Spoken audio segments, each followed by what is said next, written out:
ፕሬዚዳንት ትራምፕ አዲሷን የቬንዙዌላ መሪ አስጠነቀቁ። ስለ ሶማሌላንድ እውቅና በሶማሊያ የኢትዮጵያ አምባሳደር ምን ሊሉ ይችላሉ? የአፍሪካ ዋንጫ የጨዋታ መርሃ ግብርና የውጤት ሰንጠረዥ።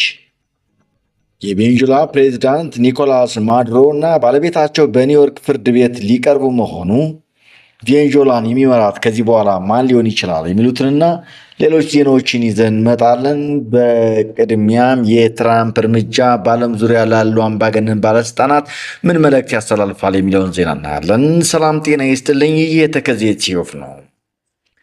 የቬንዙዌላ መሪ ኒኮላስ ማዱሮ በቁጥጥር ስር መዋላቸውን ተከትሎ ዶናልድ ትራምፕ ከምንጊዜውም በላይ ጠንካራ መሆናቸውን፣ ጥንካሬያቸው ደግሞ ከአሜሪካ ወታደራዊ አቅም እንደሚመነጭ አሳይተዋል።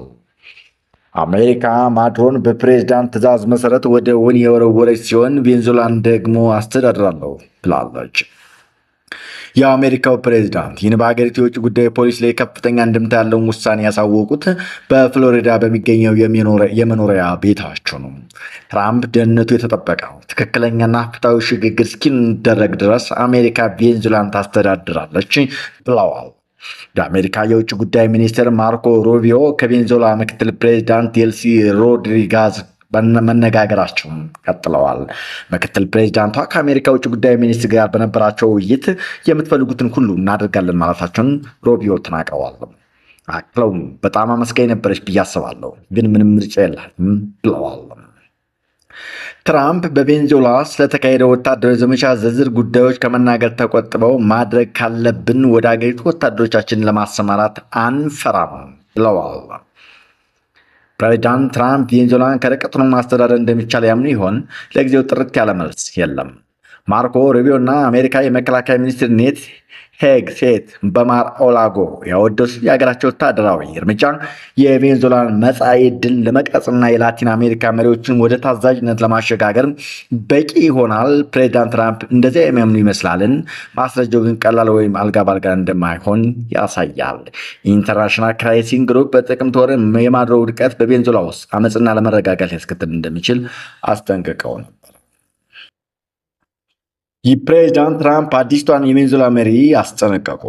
የአሜሪካው ፕሬዚዳንት ዶናልድ ትራምፕ አዲስቷ የቬንዙዌላ መሪ ዴልሲ ሮድሪጌዝ ትክክለኛውን ነገር ካላደረገች ምናልባትም ከማዱሮ የበለጠ ትልቅ ዋጋ ልትከፍል ትችላለች ሲሉ አስጠነቀቁ። ትራምፕ ለአሜሪካው መጽሔት ዘ አትላንቲክ ይህን የተናገሩት ሮድሪጌዝ ቃለ መሐላ በመፈጸም የአገሪቱ መሪነትን በይፋ ለመረከብ እየተዘጋጁ ባለበት ወቅት ነው። የቬንዙዌላ አጋር የሆኑት ቻይናና ኢራን በአሜሪካ ቁጥጥር ስር የሚገኙትን ኒኮላስ ማዱሮና ባለቤታቸው ሲሊያ ፍሎሬስን እንዲለቁ ጠየቁ። የቻይና የውጭ ጉዳይ ሚኒስትር የአሜሪካ ተግባር ዓለም አቀፍ ግንኙነትን የሚመሩ ሕጎችና ደንቦችን በግልጽ የሚጥስ ነው በማለት በቬንዙዌላ እየተካሄደ ያለውን ሁኔታ በቅርቡ እየተከታተሉ መሆኑን አመላክቷል። በተጨማሪም ዋሽንግተን የቬንዙዌላ መንግስት ለመገልበጥ የምታደርገው ጥረት እንድታቆም እንዲሁም ችግሮችን በንግግር እንዲፈቱ ጠይቃለች። ኢራን በበኩሏ በፕሬዚዳንቱና በሚስታቸው ላይ የተፈጸመውን ድርጊት አውግዛ የውጭ ጉዳይ ሚኒስትሯ ቃል አቀባይ ኢስማኤል ባቃይ ህገወጥ እርምጃ መሆኑ የሚያኮራ አይደለም በማለት ድርጊቱን ማጣጣላቸውን የፈረንሳይ ዜና ወኪል ዘግቧል። ዘገባው የቢቢሲ ነው። የቬንዙዌላ ህዝብ አጽንኦት ሰጥቶ እንደገለጸው ፕሬዚዳንታቸው ከአሜሪካ ስር መለቀቅ አለባቸው ብለው ቃል አቀባዩ ባለፈው ሳምንት ፕሬዚዳንት ትራምፕ በኢራን የተካሄደውን ተቃውሞ ተከትሎ ተቃዋሚ ሰልፈኞች መገደላቸው የሚቀጥል ከሆነ አሜሪካ ጣልቃ ትገባለች ብለው በኢራን ላይ ማስፈራሪያ ሰንዝረው ነበር። የኢራን የውጭ ጉዳይ ሚኒስትር የትራምፕ ዛቻ ግዴለሽና አደገኛ ነው በማለት ምላሽ ሰጥተዋል።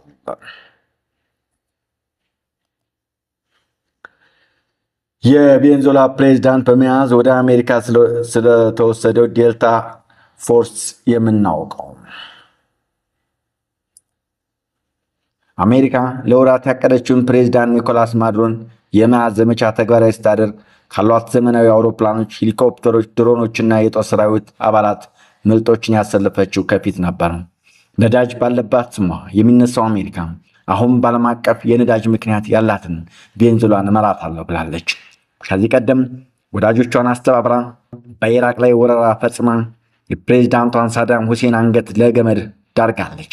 በሰሜን አፍሪካዋ የነዳጅ ባለጸጋ ሀገር ሊቢያ ውስጥ የተቀሰቀሰውን ውስጣዊ ተቃውሞ ተገን አድርጋ ከአጋሮቿ ጋር የአየር ድብደባ በማድረግ ሙአምር ጋዳፊን በተቃዋሚዎቻቸው እንዲገደሉ አዳክማቸዋለች። አሁን ደግሞ ለአስርት ጥርስ ነክሳባት በተደጋጋሚ መፈንቅለ መንግስት ታፍና ቆይታ በግልጽ ወረራ መሪዋን ከመኝታ ክፍላቸው ቀስቅሳ ካቴና እጃቸው ውስጥ አስገብታ ወደ ኒውዮርክ አገዛቸዋለች። የማድሮ እጣ ፈንታ ከሳዳምና ከጋዳፊ ላይ እንደሆነ ወደፊት የሚታይ ነው። አሜሪካም ለወራት ስጠነሰው የነበረው የቬኔዙዌላ ዘመቻ ከምድር፣ ከአየር፣ ከዋና ከባህር ላይ ክትትል ስታደርግበት የነበረ ሲሆን ስኬታማ እንደሚሆን የሚያስፈልገው ነገር የቀረበበት ተልዕኮ ነበረ። ፕሬዚዳንትና የአሜሪካ ባለስልጣናት ሌሊቱን ቁጭ ብለው በቀጥታ ሲከታተሉ የነበረ ዘመቻ ነው። የዚህ ዘመቻ ዋነኛ ግብ አሜሪካ በጽና በጦር መሳሪያዎች ወንጀሎች በተደጋጋሚ ስትከሳቸውና ስትስትባቸው የነበሩትን የቬኔዙዌላን ትራምፕ ፕሬዚዳንት መያዝ ነበር። የአሜሪካ ሁሉም ኃይል በተልዕኮ ውስጥ ሚና ቢኖራቸውም ዋናውን ስራ ያከናወነው ግን ዴልታ ፎርስ የሚባለው ልዩ የኮማንዶዎች ቡድን ነው። ዴልታ ፎርስ ማለት በአውሮፓውያኑ 1977 የተመሰረተውና ዋና የጦር ሰፈሩ አሜሪካ ሰሜን ካሮላይና ግዛት ፎርት ብራንግ ውስጥ የሆነው ዴልታ ፎርስ ልዩ የኮማንዶ ቡድን በዓለም ላይ ካለው ኃያልና ምስጢራዊ ወታደራዊ ክፍሎች መካከል አንዱ ነው። ዴልታ ፎርስ በአሜሪካ ሰራዊት የልዩ ዘመቻ እዝ ስር ሆኖ የሚታዘዘው በሰራዊቱ የጋራ ልዩ ዘመቻዎች እዝ ነው። ይህ ቡድን ከዴልታ ፎርስ በተጨማሪ ፈርስት ስፔሻል ፎርስ ኦፕሬሽናል ዲታችመንት ዴልታ የሚል ስም አለው። ይህ ወታደራዊ ቡድን የተቋቋመው የብሪታንያ 22ኛው ልዩ ኃይል አገልግሎት ክፍል አወቃቀርን መሰረት በማድረግ በኮሎኔል ቻርልስ ቤክዌዝ አማካኝነት ነው። ዴልታ ፎርስ በሚያከናውናቸው ጥብቅና ምስጢራዊ ዘመቻዎችና ባለፈው ተፈላጊነት ምክንያት ቡድኑ እንደየሁኔታውና ተልዕኮው የተለያዩ ስያሜዎች ሲሰጡት ቆይተዋል። ዝርዝሩን ከቢቢሲ ታገኙታላችሁ። ክብሯትና ክብሯን። አሁን ደግሞ ወደ ራሽያ እናልፋለን። የድምፅ አልባ የሩሲያ ቢሊዮነሮች ፑቲን እንዴት የሀገሪቱን ባለሀብቶች ለጦርነት ማሰለፍ እንደቻሉ የሚከተለውን ዘገባ እናቀርብላችኋለን። የዩክሬን ጦርነት ከተነሳበት ጊዜ አንስቶ በሩሲያ ውስጥ የቢሊዮነሮች ቁጥር ከምንጊዜውም በላይ በከፍተኛ መጠን ጨምረዋል። ነገር ግን ቭላዲሚር ፑቲን ስልጣን በያዙባቸው 25 ዓመታት ውስጥ ኦሊጋርክ በመባል የሚታወቁት የሩሲያ ባለጸጎችና ሀያላን ያላቸው የፖለቲካ ተጽዕኖ ሙሉ በሙሉ በሚባል ደረጃ አጥተዋል። ይህ ለሩሲያው ፕሬዚዳንት መልካም ዜና ነው። ምዕራባውያን ሩሲያ ላይ የጣሎቻቸው ማዕቀቦች የናጠጡት ባለሀብቶች ወደ ተቃዋሚነት ሊቀይሯቸው አልቻሉም።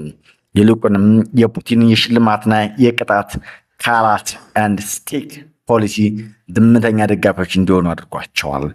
ቀድሞ የባንክ ቢሊዮነር የነበሩት ኦሌግ ቴንኮቭ ቅጣቱ እንዴት እንደሚሰራ በትክክል ያውቃሉ። ባለሀብቱ በኢንስታግራም ገጻቸው ጦርነቱን እብደት ብሎ በመጥራት ተቃውሟቸውን ባሰሙ ማግስት የኩባንያ ስራ አስፈጻሚዎች ከክሬምሊን ተደወለላቸው። በወቅቱ የራሻ ሁለተኛው ትልቅ ባንክ የነበረው ቲንኮፍ የተሰኘው ባንክ ከመስራች ጋር ያለውን ግንኙነት በሙሉ ካላቋረጠ ወደ መንግስት ሀብትነት እንደሚዛወር ተነገራቸው። ቴንኮቭ እንደ ታጋች ነበርኩ፣ የቀረበልን ከመቀበል ውጭ አማራጭ የለም፣ ዋጋ መደራደር አልቻልኩም ነበር ሲሉ ለኒውዮርክ ታይምስ ተናግረዋል።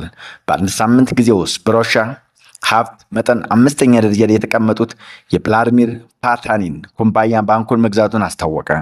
ቭላድሚር ፓታኒን የጦር ጀት ሞተረኞች ለመስራት የሚያገለግለውን ኒኬል የተባለ ቁስ አካል የሚያቀርብ ድርጅት ነው። ቴንኮቭ እንደሚናገሩት ባንኩ የተሸጠው ከትክክለኛ ዋጋ 3% ብቻ በመሆን ነው። በመጨረሻም ቲንኮቭ $9 ቢሊዮን የሚገመት ሀብታቸውን አጥተው ከሩሲያ ወጥተዋል።